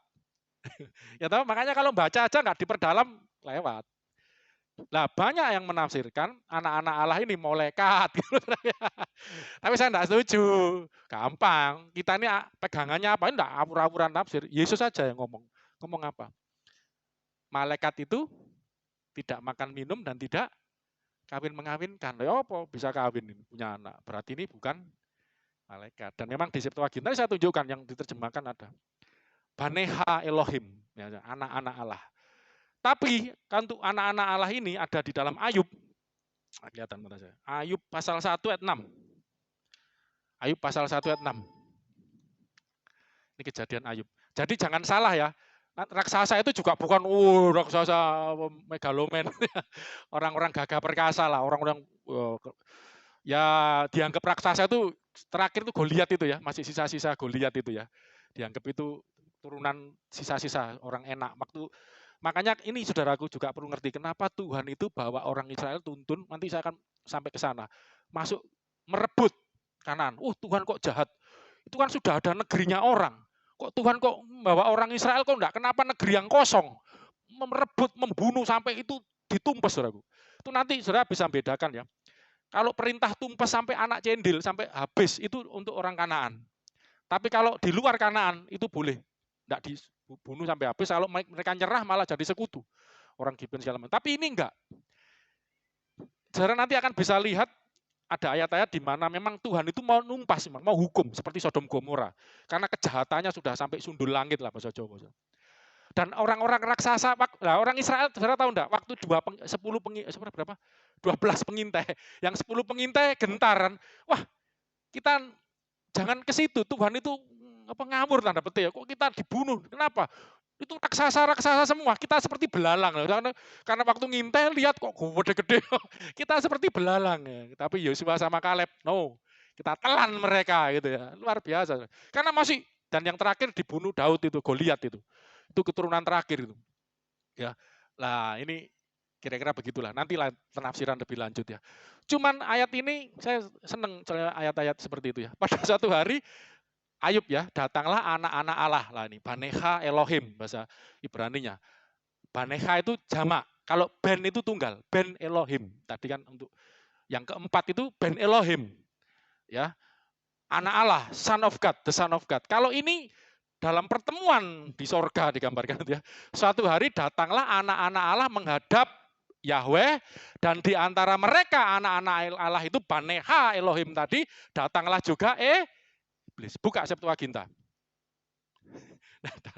Yang download lihat sama saya, Daniel 3, Ayub 1 ayat 6. Pada suatu hari datanglah menghadap anak-anak Allah. Dalam bahasa Yunaninya, terjemahan para rabi-rabi Yahudi, ya, Hoi angeloi tuteu, ya. Hoi itu jamak, oi itu bentuk jamak, angeloi, ya. Hoi angeloi, para malaikat. Tuteu, para malaikat Allah. Ini jamak. Anak-anak Allah. Jadi malaikat itu secara umum juga disebut sebagai anak-anak Allah. Tapi secara jamak ini juga membantu kita. Loh, Yesus itu anak Allah. Allah kok punya anak? Makanya gak tahu baca Alkitab komentar. Ini kitab yang benar, Taurat dan Injil. Saudara tahu enggak? Anak-anak Allah itu sudah pernah disebutkan. Kalau tadi yang pasal 6 tadi, menurut saudara yang disebut anak-anak Allah itu siapa? Mas juga jawab ya. Sudah saya jelaskan soalnya. Pasal 6 tadi loh. Sung kawin dengan anak-anak manusia sama itu kan bukan malaikat yang anak kawin. Siapa anak-anak Allah itu? Ayo ngono. Katanya khatam Alkitab. Siapa anak-anak Allah itu? Makanya kita jangan ya maaf ya, cuman hafal tok ya maaf ngerti apa hafal tapi enggak ngerti maknanya buat apa. Anak-anak Allah itu kalau sudah baca pasal 5 nanti cara lihatnya yaitu anak-anaknya keturunan Set. Siapa? Set. Karena yang satu keturunannya Kain. Keturunannya Kain itu nanti sudah bisa baca itu. Itu benih iblis istilahnya gitu ya. Ya, anak-anak manusia itu keturunannya Kain. Anak-anak Set itu keturunannya. Anak-anak Allah itu keturunannya Set. Dan ini lebih mendekati artinya kan enggak boleh. Ya, oke. Karena Kain kan membunuh Habel, melarikan diri, menghujat Tuhan, pokoknya jahat, ya. Lah, yang ini itu jadi itu anak-anak Allah adalah keturunan-keturunan Set yang dilahirkan oleh Adam. Jadi istilah anak Allah itu menunjuk kepada bukan biologis gitu loh. Set kan bukan dilahirkan Allah, dilahirkan Adam. Anak-anaknya Set kan juga bukan dilahirkan, tapi disebut anak-anak Allah. Itu bermakna umat Allah. Malaikat ini disebut juga anak-anak Allah. Baneha Elohim, bahasa Ibraninya. Coba itu kadang ada, tapi lama nanti bukanya. Kan strong kan ada di situ ya, kamu buka buat. Tapi di bahasa Yunaninya Angelu, Hoi Angelui, Teu. Para malaikat Allah. Diterjemahkan oleh Septuaginta. Ada lagi yang pasal 2 ayat 1. Ayub pasal 2 ayat 1. Sama, pada suatu hari datanglah Baneha Elohim. Hoi Angelui, ya Angelui tunggal. Hoi Angelui ya para malaikat tuteu Allah menghadap Yahweh. Ada lagi Ayub banyak. Jadi enggak cuman ini kebetulan Ayub 38 ayat 7. Ini Saudara. Pada Ayub 38 ayat 7. Baca sama-sama Saudara 3 pada waktu bintang-bintang fajar bersorak-sorak bersama-sama dan semua anak-anak Allah semua kan jamak ya, sudah. Semua anak Allah bersorak-sorai. Ini siapa? Diterjemahkan di Septuaginta, para rabi-rabi Yahudi. Itu 250 tahun sebelum Yesus datang ke dunia sebagai manusia. Ya. Phone megale itu bersama-sama bersuara besar ya. Phone itu suara. Pantes angelui mu, malaikatnya ya. Para malaikat angelui itu jamak. Malaikat-malaikatku, mu itu mai sebenarnya. Jadi segala pantes itu semua malaikat bersorak-sorai. Dari sini kita bisa melihat kalau saya mengarahkan bahwa malaikat Yahweh itu anak Allah, anak tunggal Allah, itu berdasarkan dari pertama penafsiran apa tadi Septuaginta ya, di mana ketika Yahweh menampakkan diri itu disebut malaikat Yahweh, dan pada waktu Musa ketemu cuma disebut Yahweh saja, diterjemahkan rabi-rabi Yahudi tadi ya, itu adalah Angelu Teu, malaikat Allah, Angelu Kurios, malaikat Yahweh, malaikat Tuhan sebagai malaikat, dan malaikat itu juga disebut sebagai anak-anak Allah juga secara jamak. Terlebih-lebih malaikat Yahweh ini kita bisa lihat dari, saya selalu mengingatkan Anda hafal ayat ini, Yohanes 1 ayat 18. Yohanes 1 ayat 18. Jadi kalau saya boleh menyimpulkan, yang disebut, saya bukan bicara yang jamak ya, anak-anak Allah itu adalah miliknya Allah, umatnya Allah, ya. Para malaikat ini utusan pelayan-pelayannya Allah, ya anak-anak. Jadi istilah anak Allah itu sudah ada sejak dulu. Bukan lo Yesus anak Allah, ibu Allah sopo. Itu gak ngerti soalnya. Ini istilah gelar. Ya, malaikat itu disebut anak-anak Allah, tetapi ada anak Allah yang tunggal lah ini loh saudaraku. Ada satu-satunya. Tidak seorang pun yang pernah melihat Allah, tetapi anak tunggal Allah yang di pangkuan Bapa, ini juga istilah juga ini ya. Kolpos ya, di bosom of the Father, dekat dengan Bapa, posisi yang di depan, di dada, itu cuman terjemahkannya kan sulit gitu ya. Jadi ini dibuat di pangkuan Bapa, karena ini ngambil istilah kolpos pangkuan ini memang ada beberapa artinya pangkuan Abraham. Orang-orang yang masuk surga itu yang sebelum Yesus, orang-orang Yahudi itu di dalam pangkuan Abraham lah. Kan ya apa, masa mangku seluruh orang beriman, kan dia Bapak orang beriman, kan istilah saja. Dialah yang menyatakannya, anak tunggal Allah, dialah yang menyatakan Allah yang tidak kelihatan. Dan kita belajar itu adalah malaikat Yahweh. Malaikat Yahweh menyatakan Allah yang tidak kelihatan tadi. Ya, anak Allah. Ya, dan ini agak unik juga ya. Saya melihat malaikat itu juga disebut Allah. Cepat ya. Supaya saudara-saudara gini-gini mungkin belum pernah belajar. Ibrani pasal 1 ayat 6. Ini mencuplik dari Mazmur 97 ayat 7. Tapi kita lihat dulu Ibrani 1 ayat 6. Dan ketika ia ini Allah Yahweh Bapa, kita banyak Bapa, membawa pula anaknya yang sulung ke dunia. Saudara kan kapan ini terjadi? Ini bukan peristiwa Natal ya. Ketika Yahweh, Bapa, membawa pula anaknya yang sulung ke dunia, ia berkata, apa saudaraku? Semua malaikat Allah harus menyembah dia. Kan kita tidak pernah baca, ini kejadiannya kapan? Karena ini bukan kejadian yang di dalam seperti sejarah gitu, atau dalam peristiwa-peristiwa Natal, apa perjanjian lama ketemu, ini enggak. Ini diambil, lihat ya, kita harus tahu, semua malaikat Allah harus menyembah dia. Ayat ini diambil dari Mazmur 97 ayat 7, coba kita lihat. Mazmur 97 ayat 7. Semua orang yang beribadah kepada patung akan malu. Orang yang memegahkan diri karena berhala, malu semua. Segala Allah sujud menyembah kepadanya. Ini huruf besar. Itu nanti saudara bisa lihat konteksnya ya. Ini konteksnya tentang sosok Allah. Ya, coba sih. Mazmur 97 ya. Supaya saudara tahu, nanti ada 2 kali Alkitab menyebut. Nah, kalau yang dimaksud di sini ini Allah ini adalah malaikat, saudaraku.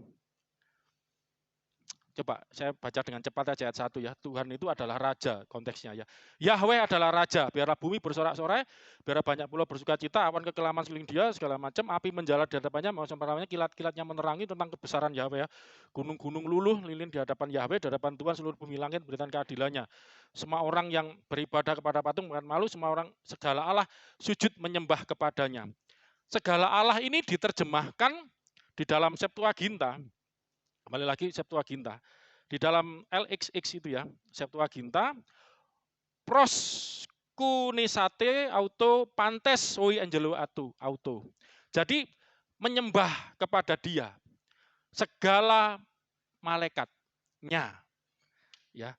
Dan ayat ini menerjemahkan Allah itu dalam bahasa Ibrani Elohim, saya lihat bahasa Ibraninya Kal Elohim, segala Allah, itu diterjemahkan para rabi-rabi Yahudi angelou.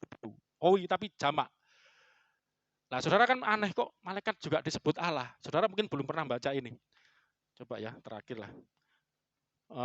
Coba saya lihatkan dari Yohanes pasal 10. Tadi kita udah Yohanes 10 ya. Yohanes 10 ini luar biasa. Saudara bisa banyak belajar. Ternyata manusia juga disebut Allah. Ya. Ayatnya yang mulai 32 aja deh. Mulai 32. Kita baca sama-sama. Kata Yesus kepada mereka, banyak ini setelah Yesus ngomong aku dan Bapa satu. Mereka marah. Ya, atau 31. Ini setelah 30 dulu, 30 biar tahu runtunnya. Aku dan Bapa satu. 31. Sekali lagi orang Yahudi ambil batu untuk mau melempar Yesus. 32. Yesus ngomong apa? Yesus ngomong pada mereka, banyak pekerjaan baik yang berasal dari Bapakku yang kulihatkan kepadamu. Pekerjaan manakah di antara yang menyebabkan kamu mau lempari aku dengan batu? 33. Mereka jawab apa? Jawab orang-orang Yahudi itu. 1, 2, 3. Bukan karena suatu pekerjaan baik maka kami mau lempari engkau. Melainkan karena engkau menghujat Allah. Dan karena engkau sekalipun hanya apa? Seorang manusia saja menyamakan dirimu dengan Allah. Kapan Yesus menyamakan diri dengan Allah? 34. Kata Yesus kepada mereka, tidakkah ada tertulis dalam kitab Taurat kamu, aku telah berfirman, kamu adalah Allah. Kamu adalah Allah. Manusia nih. Terus 35. Jikalau mereka kepada si firman itu disampaikan disebut Allah, sedang kitab suci tidak bisa dibatalkan, 36 ini Yesus. Masihkah kamu berkata kepada dia, yang dimaksud Yesus ya, yang dikuduskan oleh Bapa yang telah diutusnya dalam dunia, engkau menghujat Allah, karena aku telah berkata, 1, 2, 3, aku anak Allah. Memang kalau di Alkitab kan ditantang Zakir naik, ya muridnya siapa itu? Ahmad Dedat ya, diikuti ulama-ulama itu. Ya, tunjukkan di Alkitab, Yesus ngomong aku adalah Allah. Kenapa orang Kristen sembah Allah? Yesus tidak pernah ngomong aku adalah Allah, sembahlah aku. Kalau ada, ikut nyembah. Memang tidak ada, aku adalah Allah. Tapi yang ada, aku adalah anak Allah. Kenapa? Anak Allah itu Allah juga loh. Karena mereka tidak ngerti, ini yang ngerti orang Yahudi, saudaraku. Tapi orang Yahudi pun masih blank, karena di dalam 2 Korintus ya, mereka ada selubung, sehingga baca kitab Taurat, kalau belum disingkap tidak akan ngerti. Yesus yang nyingkapkan. Makanya mereka ngamuk, lu kamu ngomong anak Allah kok. Tidak tahukah kamu bahwa di dalam kitab Tauratmu tertulis, kamu adalah Allah. Mazmur 82. Mulai ayat 1 aja, cepat ya, terakhir nih ya. Jadi manusia ini, saudaraku, luar biasa. Malaikat itu anak-anak Allah. Manusia juga anak-anaknya Allah. Baneha Elohim. Karena kita keturunan Set ya. Jangan Kain loh, saudaraku ya. Kalau keturunan Kain, embuh. Keturunan Set, umat Allah itu ya. Saya ini punya topik khusus tentang anak Allah. Cuman ini singkatnya. Nanti lain kali kita belajar itu dahsyat. Dan akhirnya ini adalah gambaran dari anak tunggal Allah ya. Karena kita diciptakan menurut gambarnya Allah. Anaknya. Ayat 1, Mbak, mulai dari 1. Mazmur 82:1. Judulnya apa? Kalau LAI ngasih judul apa? Allah dalam sidang ilahi ya. Ada sidang ilahi. Enggak tahu Mas juga dulu belajar gini, nafsirkannya gimana kamu? Kamu Allah ini siapa? Mazmur Asaf, Allah berdiri dalam sidang ilahi. Di antara para Allah ia menghakimi. Kok banyak Allahnya ini. Allah di sini siapa? Di antara para Allah, Allah menghakimi. Makanya orang kalau enggak belajar gini enggak ngerti. Coba kalau saudara menafsir jangan buru-buru. Ayat 2. Berapa lama lagi kamu menghakimi dengan lalim dan memihak kepada orang fasik? Selah, ambekan sih. Ayat 3. Berilah keadilan pada orang lemah, pada anak yatim. Belalah hak orang sengsara, orang yang kekurangan. 4. Luputkanlah orang lemah, orang miskin. Lepaskanlah mereka dari tangan orang fasik. Saya tidak ada waktu sayangnya. Cepat aja. Mereka tidak tahu, tidak ngerti apa-apa. Dalam kegerapan mereka berjalan, goyanglah segala dasar bumi. 6. Nah, aku sendiri telah berfirman. Kamu adalah Allah dan anak-anak yang maha tinggi kamu sekalian. Siapa nih, saudaraku? Allah di dalam sidang ilahi menghakimi para Allah. Allah ini siapa? Makanya jangan cuma khatam Alkitab, artinya yang ngerti siapa orang. Gampang kok ngerti. Yang ngomongannya Tuhan Yesus kan. Yesus waktu itu ngomong sama siapa, saudaraku? Orang-orang ya Yahudi, ahli-ahli Taurat, ya kelompok-kelompok orang Yahudi yang kalau orang Yahudi umum-umum itu enggak, yang berdiskusi sama Yesus kan ini orang-orang ahli Taurat, Farisi, Saduki. Yesus ngomong kamu adalah Allah. Lah, dari sini orang Farisi Yahudi itu orang Farisi Yahudi orang ahli Taurat, orang Farisi, Saduki dan kelompok-kelompok itu Sanhedrin, majelis Sanhedrin itu Yesus ngomong mereka itu adalah pemimpin. Mereka adalah yang menduduki kursi Musa. Kamu adalah Allah. Nah, kalau dihubungkan, Yesus nafsirkan dari Mazmur 82. Cara belajar Alkitab gitu. Angel Pak, ya harus ngono. Belajar Alkitab jangan cuma baca aja, minta tuntunan Tuhan. Hikmat. Ini para pemimpin, tahunya ada ayat 2, coba ayat 2 itu loh. Berapa lama lagi kamu menghakimi dengan lalim dan memihak kepada orang fasik? Ini kan yang disebut para Allah itu mereka menghakimi, mereka memerintah tapi dengan lalim gitu loh. Ya kan? Para raja-raja, pemimpin-pemimpin, imam, raja, nabi. Ayat 3. Berilah keadilan pada orang lemah, anak yatim. Ini siapa? Yang bisa membela orang lemah, beri keadilan pada anak yatim, bela hak orang sengsara, orang kekurangan, bicara pada siapa? para pemimpin. Cocok enggak? Tafsiran ini lebih mantap kan? Para Allah itu siapa? Oh, ada banyak Allah. Ini kalau saksi Yehova, Mormon, wah, Yesus itu salah satu Allah dari sini, alamat kan, ya toh. Tapi Yesus nggak ngomong gitu kan, nafsirkan kamu itu loh disebut Allah juga, karena kamu pemimpin. Kalau aku yang dikuduskan Allah, kudus itu nanti, wah itu penjelasannya luar biasa, diutus Allah ke dalam dunia, nyebut aku adalah anak Allah. Kenapa aku menghujat Allah kira-kira gitu ya? Ya, jadi oke lah ya. Kita kalau melihat di sini, saudaraku, Tuhan itu menggambarkan ciptaannya ini luar biasa, malaikat, umatnya, ya para pemimpin, ya disebut sebagai anak-anak Allah juga, dan Yesus sendiri sebagai anak tunggal Allah. Ya, saya akan tutup yang bagaimana siapakah kita ini, ya, sehingga kita ini di mata Tuhan, ya, manusia ini diciptakan hampir sama dengan Allah. Saya akan tutup pakai ayat ini ya. Kita berdoa setelah itu. Ini kesimpulannya. Mazmur 8. Ayat 3 biar enggak kelamaan ya.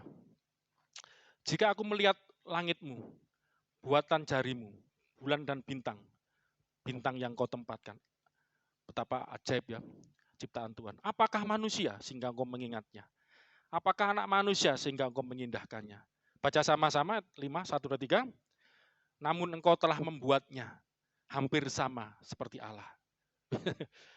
Dan telah memahkotainya dengan kemuliaan dan hormat. Engkau membuat dia ini siapa? Ya manusia ini tadi kan. Sebetulnya gini, ini agak sulit ya. Ayat ini, saudaraku, ini juga berbicara kepada kita umat Tuhan, anak-anak manusia ciptaan Tuhan, juga bicara nubuatan tentang Yesus. Engkau membuat dia berkuasa atas buatan tanganmu. Ini kan Adam itu berkuasa. Segala-galanya telah kau letakkan di bawah kakinya. Kambing, domba, segala sapi sekalian binatang, burung di udara, ikan-ikan di laut yang melintasi lautan. Ya Yahweh, Tuhan kami, betapa mulianya namamu. Manusia diciptakan serupa dan segambar dengan Tuhan. Dan kita sudah belajar siapa rupa dan gambarnya Tuhan itu. Siapa gambarnya Allah itu. Menurut gambarnya Allah diciptakan manusia. Gambarnya Allah itu siapa? Ojo lali. Kolose 1 ayat 15. Kolose 1 ayat 15. Ia adalah gambar Allah yang tidak kelihatan itu. Siapa? Yesus. Dan kita diciptakan menurut gambarnya Allah. Tapi saya jangan bicarakan fisiknya, wujudnya enggak. Yesus ini adalah, waktunya enggak cukup ya. Dia adalah yang memegang segala kuasa di sorga, di bumi, di bawah bumi. Gitu. Dan Adam itu diciptakan menurut rupa gambarnya Yesus ini. Makanya berkuasalah atas burung di udara, ikan-ikan di laut, binatang-binatang di darat. Taklukkan semuanya itu. Itu gambaran bahwa manusia diciptakan seperti itu sebelum jatuh dalam dosa ya. Tapi setelah jatuh dalam dosa, telah kehilangan kemuliaan Allah. Makanya kenapa Yesus yang datang? Karena Yesus datang, ini loh aku yang harusnya kamu ini seperti ini gitu loh. Aku ini gambar kamu diciptakan. Roma 8 ayat 29. Roma 8 ayat 29. Selain kita berdoa, Roma 8 29. Sebab semua orang yang dipilihnya dari semula. Saudara percaya saudara dipilih Tuhan, amin? Sejak semula. Mereka juga ditentukannya dari semula. Untuk menjadi apa? Jadi sejak semula sudah ditentukan untuk menjadi serupa dengan gambaran siapa? Anaknya. Makanya kenapa Anda disebut anak-anak Allah. Karena ada anak Allah. Anda diciptakan menurut anak Allah. Anda juga menjadi anak-anak Allah. Menurut serupa dengan gambaran anaknya. Karena kita tidak diciptakan menurut serupa gambar dengan Allah. Loh, Allah itu roh ya, kayak apa? Nggak akan terjangkau. Tapi gambar anaknya ini loh, yang menggambarkan Allah, kita diciptakan. Makanya kalau yang lebih jelas, yang lebih tepat, manusia diciptakan menurut gambar dan rupanya siapa? Anaknya, yaitu Tuhan Yesus. Untuk berkuasa. Ya, hampir sama dengan Allah diciptakan. Luar biasa.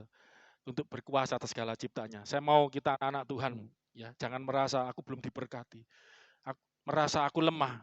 Ya memang di saat kita lemah, Tuhan Yesus datang menyatakan gambarnya. Iki loh, Ya, kamu punya kuasa di dalam imanmu kepada Kristus. Kita dijadikan anak-anaknya. Mari kita berdoa, saudaraku.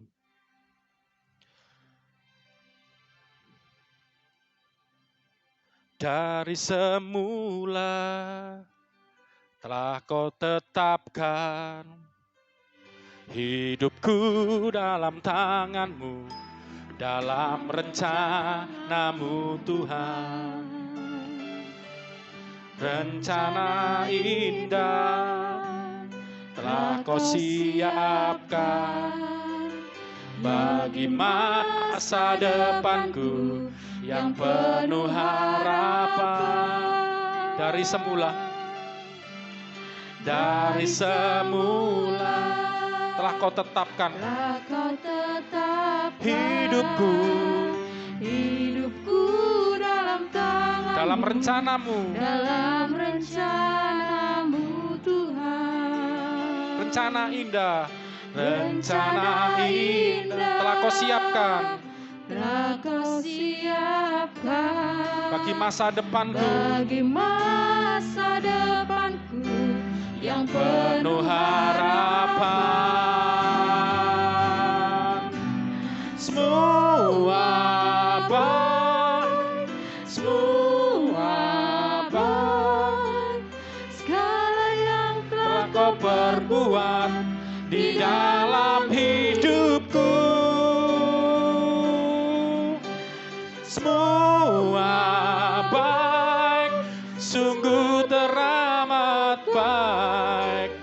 Kau jadikan hidupku berarti. Sekali lagi, sambil bangkit berdiri, saudaraku. Kita percaya Tuhan punya rencana yang indah. Dari semula telah kau tetapkan hidupku dalam tanganmu, dalam rencanamu Tuhan. Rencana indah telah kau siapkan bagi masa depanku, yang penuh harapan. Haleluya, semua baik, semua baik. Segala yang kau perbuat, tidak sejak kau ciptakan kami, sejak kau panggil dan pilih kami, semua baik, semua baik.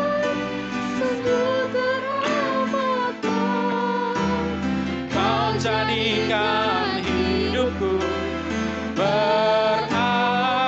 Semua baik, semua baik, semua baik. Segala yang telah kau perbuat di dalam hidupku. Semua baik, sungguh teramat baik. Kau jadikan hidupku berarti. Ukuran hidup kita, teladan hidup kita adalah Tuhan Yesus. Kita diciptakan menurut rupa dan gambarnya, serupa dengan gambaran anaknya, yaitu Yesus Kristus. Bagaimana Yesus Kristus berkuasa menyatakan Allah kepada dunia ini. Malaikat Yahweh menyatakan Yahweh kepada dunia. Kristus menyatakan Allah kepada dunia ini. Karena begitu besar kasih Allah akan dunia ini, sehingga Yesus Kristus datang untuk menyelamatkan dunia ini. Dan kita diciptakan menurut gambar dan rupanya Yesus Kristus, anaknya. Adam yang sejati. Adam adalah gambaran Kristus. Adam adalah bapak moyang kita. Dan Adam gagal menyatakan Allah. Tapi Yesus datang. Sehingga Adam yang sejati menunjukkan gambarnya. Makanya kita di dalam Kristus, kita dikatakan ciptaan baru. Kita menjadi manusia baru. Bukan hanya manusia yang lahir dari benihnya Adam. Tapi kita dilahirkan oleh Yesus Kristus. Dilahirkan kembali. Oh haleluya, dipulihkan kembali gambar Yesus Kristus dalam hidup kita. Makanya kalau orang Kristen dipaksa untuk mengatakan Yesus itu Nabi Isa Al-Masih, tidak bisa. Kita tidak diciptakan menurut rupanya Nabi, siapapun. Nabi juga manusia. Tapi kita diciptakan menurut rupa gambarnya anak Allah. Yesus Kristus berkata, aku adalah anak Allah. Aku yang menyatakan Allah. Tidak seorang pun yang pernah melihat Allah. Tetapi aku anak Allah yang menyatakan Allah kepada dunia ini. Dan kita mengenal Allah melalui anaknya ini. Dan kita dijadikan anak-anaknya melalui Kristus sang anak Allah ini. Dan anak Allah adalah Allah yang turun ke dunia. Allah yang menyatakan dirinya. Itulah anak Allah. Sebagaimana malaikat Yahweh menyatakan Yahweh kepada para bapak leluhur. Sekarang kita udah mengenal Kristus, anaknya itu. Kita diciptakan, bahkan dikatakan hampir sama dengan Allah. Karena kita meneladani peta Kristus dalam hidup kita. Terima kasih Tuhan. Kasih setiamu yang kurang. Sebelum kita akhiri ibadah kita mau ingat pujian ini. Lebih tinggi dari langit biru, kebaikanmu. Melalui pujian ini kita akan mengenal rencananya dalam hidup kita di dalam Kristus. Dari lautan berkat-Mu yang kuterima, berkat-Mu yang telah kuterima, sempat membuatku terpesona. Apa yang tak pernah kupikirkan, amin, itu yang Kau sediakan bagiku. Siapakah aku ini Tuhan? Siapakah aku ini Tuhan? Jadi biji mata-Mu. Dengan apa kan ku balas Tuhan selain puji dan sembah. Sekali lagi, kasih setiamu yang kurasakan. Kasih setiamu rasakan, saudara. Lebih tinggi dari langit biru, lebih tinggi dari langit biru. Kebaikan-Mu yang telah Kau nyatakan lebih dalam dari lautan. Berkat-Mu ya Tuhan, berkat-Mu yang telah ku terima, sempat membuatku terpesona. Apa yang tak pernah aku pikirkan, terlalu ajaib ya Tuhan pengetahuan itu, terlalu ajaib hikmat-Mu itu ya Tuhan. Oh, siapakah aku ini ya Tuhan? Kau jadikan biji mata-Mu.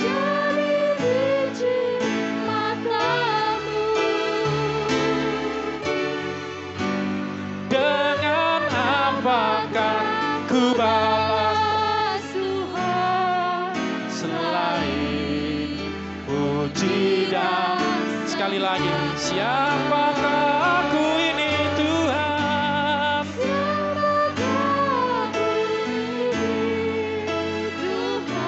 Jadi biji mata-Mu.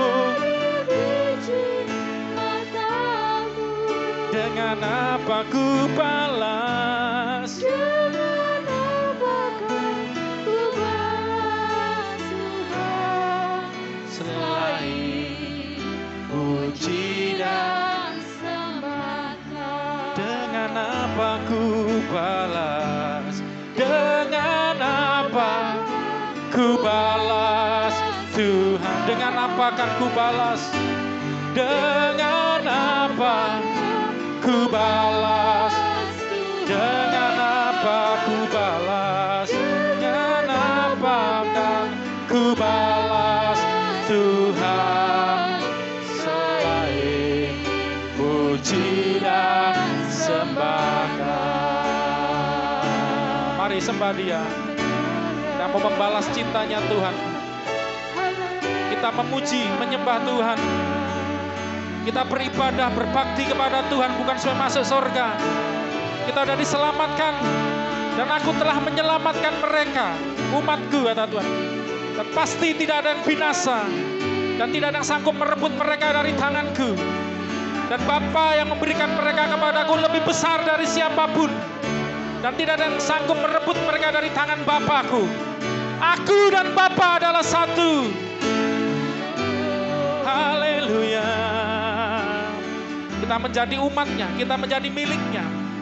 Sebagaimana malaikat disebut anak-anak Allah, kita juga disebut anak-anak Allah. Panekha Elohim. Huios tuteu. Huiu tuteu. Kita anak-anaknya Allah. Oleh karena Yesus Kristus. Makanya kenapa Alkitab berkata, segala sesuatu diciptakan di dalam Dia, oleh Dia, karena Dia dan untuk Dia. Di dalam Dia semua diciptakan. Kristus bukan sekedar Nabi Isa Al-Masih. No. Segala sesuatu diciptakan oleh Dia. Di dalam Dia. Karena Dia dan untuk Dia. Dia adalah permulaan segala sesuatu. Allah menjadikan segala sesuatu melalui anaknya. Menyatakan dirinya melalui anaknya. Tidak ada seorang pun yang sampai kepada Bapa, Yahweh Elohim, kalau tidak melalui aku sang anak, kata Yesus. Karena melihat aku sang anak, kau juga melihat sang Bapa. Kau mengenal aku, kau mengenal sang Bapa. Karena Bapa di dalam aku. Dan sekarang Yesus datang dalam hidup kita. Supaya kita memiliki gambarnya, gambar anak Allah itu. Ada di dalam dirimu. Engkau hidup, bukan lagi engkau yang hidup. Tapi Yesus Kristus sang anak Allah itu yang hidup di dalam engkau. Menyatakan kemuliaannya. Kemuliaan sebagai anak-anak Allah dalam hidup kita. Kita ngucap syukur. Terima kasih Tuhan. Buat hari ini. Biar kami ingat, sadar selalu identitas diri kami, jati diri kami. Sebagai Panekha Elohim, anak-anak Allah. Kami dijadikan anak-anak Allah. Oleh karena Yesus Kristus datang menyatakan diri Allah kepada kami.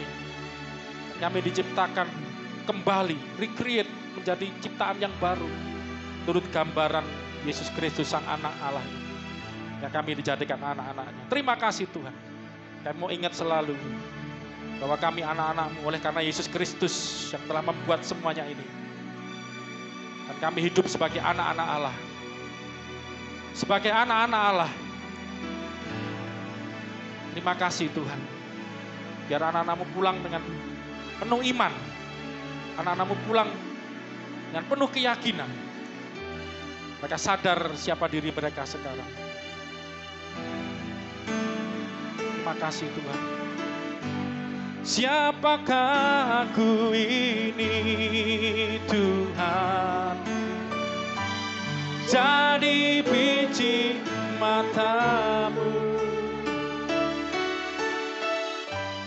Dengan apa kan ku balas Tuhan selain puji dan sembah Kau. Sekali lagi, siapakah aku ini Tuhan? Siapakah aku ini? Ucap syukur saudaraku. jadi biji mata. Segala ciptaan ditaklukkan di bawah kaki anak-anaknya. Engkau diberi kuasa atas segala ciptaan Allah. Manusia diberi mandat pemenang. Kau tidak kalah oleh corona. Manusia dapat mengalahkan corona. Sekali lagi, siapakah aku ini? Manusia tidak kalah oleh ekonomi, tidak kalah oleh sakit penyakit, tidak kalah oleh alam. Oh, Kau diberi kuasa untuk menaklukkan segala burung-burung di udara, binatang-binatang di darat, ikan-ikan di laut. Atas segala ciptaannya kita diberi kuasa. Ucap syukur, saudaraku. Kau punya kuasa karena Kau anak-anak Allah. Selain itu, puji dan sembah. Sekali lagi, selain ini yang kita ucap syukur. Puji dan sembah.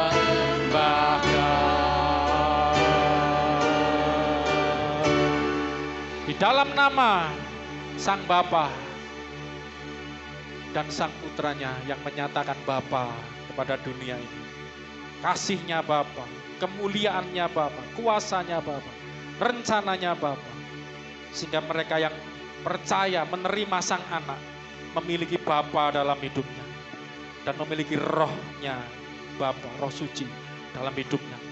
Dan kau tinggal dalam kemuliaan Allah dari sekarang sampai selama-lamanya. Di dalam satu nama, Anak Tunggal Allah, Yesus Kristus, kita menerima rahmat berkat yang besar. Haleluya. Yang percaya katakan, amin. Selamat hari Minggu. Tuhan Yesus berkati kita semua.